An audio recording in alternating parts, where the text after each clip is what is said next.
All right, guys, this is Emmett, the Alpha Builder, and standing behind me, well, right behind me, is actually my second house that I purchased. Me and my wife, we actually sold this house to my daughter and her husband, her newly wedded husband. Congratulations to my daughter and her husband. But guys, this is not a video to brag, but right now, this house right here, when we bought it in the 90s, I think it was the 90s, the late 90s, I think.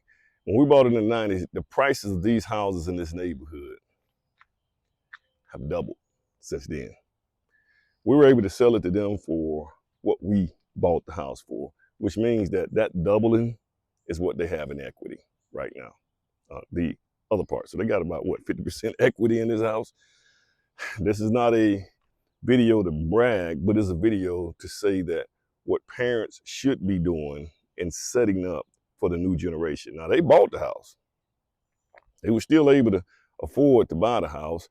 And you know, we can thank my my daughter's husband parents for putting him in a position to be able to afford a house like this, to be able to afford to buy a house probably close to $500,000 and let it be their first house that they purchased. So we can thank them because they their son went to school, and I could see it years ago. But when their son went to school, he didn't major in some kind of just a regular degree. He majored in a solid degree that had a great demand on it, so that when he gets out here into the world, he can actually have a job and AI won't take his job. So he's in a really good position, guys. Really, really good position now. But guys, this new generation of kids, especially when it comes down to my daughter. Now, guys, I would tell you that what I would do for my daughter and what I would do for my son is totally two different things, because their reality in life is totally different. So there are some things I would do for my daughter, but I necessarily won't do for my son. Because I understand that, at the end of the day, she's gonna always have a safety net. It is what it is. My boys, not so much. But guys, talking about this right here, guys, today's generation of kids are just not, we can't just say, hey man, we're gonna make it hard on them. We're gonna make them work. They gotta work, and we gotta do this right here. Now there's some level of the kids are gonna have to learn how to grind a little bit and want things and stuff like that. But guys, they can't go through what we went through, or the things that I went through in life, just trying to get to the point that I'm at right now. I can't expect my kids to go through that. Not only that, guys, today's systems and economy and the way things moving now is much more harder for today's generation than it is on my generation. Like, say for instance, back in the day, they didn't have like all this stuff to track your credit. Back when I was coming, we didn't really care too much. I mean, they did have it, but it wasn't, when I first went to college, it wasn't that critical to have your credit in point or your credit on point, guys. I mean, just things like that. And now they can track you really, really good. But guys, we have got to figure out a way. Now, the best thing that happened is we didn't just sell this house. We didn't just sell it and put it on we kept it. We kept this house, and we were able to fix it up, but we were able to think long-term, school systems and things like that, to what gives this house value. We were able to think on the long term when it comes down to that, guys, so that if our kids assume the house, that they're going to be in a much better situation, even more so than we were. So we have got to start trying to make sure that our kids are being launched into this society, and they don't have the struggles and have to grind like we have, because guys, it is hard today.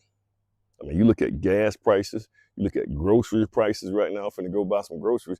Every time I step in the grocery store, I'm spending, I could spend $100 probably 10 years ago. I could spend $100 for a family of 5 to eat for a week. Now, every time I walk into the grocery store, and it's just me and my wife, and I got one boy that's at the house, I mean, it's always $150 when I step into the grocery store. And that's not even for the week. That's just a few items. Gas is up. you know, which is why I'm driving this little Prius behind me, guys. I mean, I get 52 miles a gallon on that bad boy. So that's beautiful. But guys, we cannot expect today's generation to have to grind and fight like we had. These guys have got to be at least put in a position where they can take it to the next level. They have to be. They can't be, you know, student loan debt, guys. We can't continue to have our kids graduating with these useless degrees and things like that, and then have a, I talked to somebody the other day, man, they had $190,000 worth of student loan debt. You know, it's crazy. And I got, and guys, this is why I am totally against this. I got my PhD and all this kind of stuff. Now, if you can go to school, and you can have all that stuff, you can get a scholarship or something like that and have all of your tuition paid for, then I would say yes, move forward. I was even talking to my son's friends. I got a couple of my sons, you know, my son's getting ready to go play baseball. Shout out to Little Bull, but he's getting ready to go play baseball, guys. And, you know, pretty much his tuition is paid for, number one, because, you know, I work with the junior college system, so his tuition's done. And then he can probably get a stipend to pay for his housing from the baseball. So the school is pretty much, and it's a junior college, guys. You can go learn a trade. Trade is where it's at now.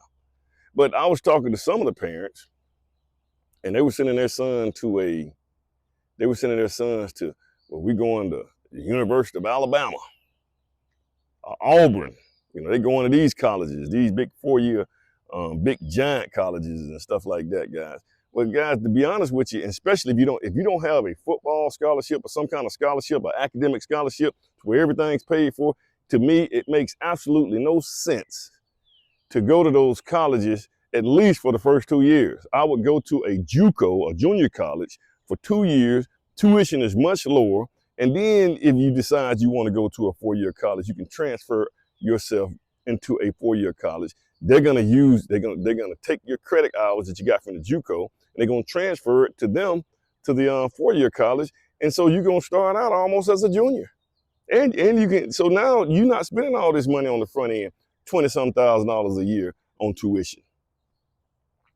But you know, we're just so into this status thing. But man, let me get back where I'm going. Guys, we have got to make sure that our kids are launched into today's society in a position where they can be even better. I may not ever see how far I can get in this home building thing. It might be my kids to see it. I have no problem with that. My job as a parent is to set up the groundwork, or set up things in the background so that my kids, when they graduate from college, they don't have any debt. They don't have any this, that, and the other. And for my sons, you know, man, don't go out here and get babies and stuff like that and get put into this child support grinder. And that's a whole nother, I could do a whole video on that, guys, that child support grinder. Because if you get caught up on, guys, men, boys, I'm going to tell you something, guys. If you mess around and get caught up on that child support grinder, any aspirations that you have for wealth, it's almost, I'm not saying it's impossible, but it's almost a wrap, man. Once they get you in that system, man, it's a wrap, man. It's hard to pivot and work on yourself and build yourself if you locked into that system. And I think they're pushing that for most of our men to get caught up in that stuff. So guys, you gotta get your kids in a good spot, guys. And there's another thing. Let me just say this right here. This right here, guys. I bought this car right here when people. This is a 2-part video, so this is the second part, guys. So get your kids in a position, man, to where they can elevate even higher than you. But you got to set the foundation and the groundwork. Whatever it is that you do. In my case, I'm a builder, and so me as a builder, I'm able to give my sweat equity to my daughter. So that her and her husband can afford to do this right here. Now, we just didn't do it by ourselves. They did it. His parents helped, because his parents helped them go to school, and he was able to buy this right here. They was able to get together and buy this right here, guys. So, guys, you got to get your kids to the next level. Here's another thing, guys. I bought this car right here, man, and I got it before these Teslas became popular. I mean, I was probably one of the few people that was driving around in a Tesla. This might have been 5-6 years ago. When I got this car, let me see. It's probably 5 years ago, guys. But when I got this car, man, people thought, and this is a really fast car, man. I don't think there's, guys, I promise you, there was not one vehicle. When I probably had it maybe 2 years, but there was probably not one vehicle that could be in the that could match up with this car the first probably quarter mile. You just ain't gonna do it. This is a performance version. But guys, when I bought this car for myself, people said I was going through a midlife crisis. No, you go, and for some odd reason, thanks to CGA, if you ever see this video, I got this from you. But I was able to put the terms together with what he said. But guys, for some reason, when men, we have took care of everybody else, got them through college and did all we're getting, and then once we finally have a little money to spend on ourselves and do something that we always wanted to do, we call it a midlife crisis. It's a crisis, like something is wrong with you for feeling this way, guys. No, I wasn't having a midlife crisis. It's just I finally started having a little bit more money where I can kind of afford to do some of the things that I want to do instead of what everybody else want to do. We got to start taking care of ourselves sometime, guys. But I bought this car right here, guys. One thing I did with this car, I used it for about 2 years, man, and it was fun, man. But I realized I really didn't need that much of a car, man, because I need to focus on building my company and building myself up. So I don't need all that stuff. I don't need toys and stuff like that. So guys, one major thing that I did, and it taught me a big lesson. I gave this car, actually I sold this car to my daughter for $1 because we had to do a bill of sale and I had to figure out a way to get it to her. So I did it, but pretty much I gave this to my daughter. Number one, she don't have a car note. So that was another thing that we made sure that she's not in school trying to sit here and figure out and work to try to pay car note. Only thing she had to focus on is school. And because she was able to just really focus on school, she stayed with us, so she didn't have to focus on trying to pay apartment and all this kind of stuff and just being in this grind, in this rat race. She just focused on school. So she was able to get her grades up to the point to where she was able to afford a scholarship. And now they're paying her to go to school. And she get a chance to work on her PhD. She don't have to pay for it. So that is great within itself, guys. But here's what I learned about me giving this right here to my daughter. Guys, I learned that when you give, this is not another flex, guys. I had something that I really liked, that I really enjoyed, but I gave it away.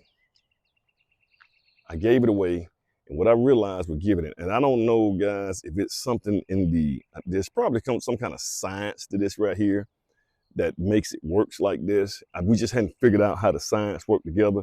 But when you give, things open up for you. I mean, just giving, it would actually open up doors for you and things just for some odd reason. I hadn't figured it out yet. Things start working out for you. Like, then you grow. But I do know that if you have your fist so clenched up on the things that you have, you don't get a chance to open up your hand to receive the things that's going to come to you. So guys, one thing that I've been pushing for, even in my home building business, just being a builder, one thing that I want to do more than anything is be able to give. I want to be able to give and not just give my time, because I give a lot of time with the home builders, not the Home Builder Association, but even with the school. I give a lot of my sweat, knowledge, and information that I teach to my students. I give that. That's my way of giving. But guys, we have to get to the point to where we have to be able to do things that we've never done before so that we can give more than ever before. I think that's the way things work, guys. So guys, once again, guys, if you get anything out of this right here, video here, guys, one thing I hope you guys got out of it is we can't expect this new generation of kids to be already there, man. We got to set up the foundation so that they can be successful as well. And then maybe when I get older, they can help take care of me. Another thing that you should get out of this right here is, guys, you have to put yourself in a position to be able to give, because believe me, it'll probably come back to you. Like, share, subscribe, guys, and this is the way.